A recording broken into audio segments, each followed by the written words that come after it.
কাইফা হালুকা মহিলা ব্রা বানাইছে স্বর্ণদা।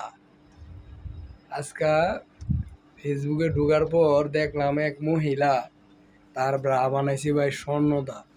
কাইফা হালুকা সৌদি গিয়া ভাই মনে হয় না যে সারা জীবনে এক ভরি স্বর্ণ কামাইতে না।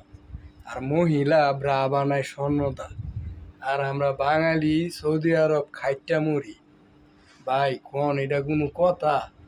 আমরা বাঙালি যদি সৌদি আরব খাইটা মরি আর মহিলারা যদি ব্রা বানায় স্বর্ণদা, তাইলে দেশের যুবক ফুলাফান কি করবো তারা দেশও থাইকা? তোরা আর দেশও থাইস না, তোরা আমগর মতো সৌদি আয়া টিয়া কামা, বুঝছস? টিয়া কামায়া পরে পরে কি পরে আর কইতাম না, তোরা হেনি মনে রাখিস।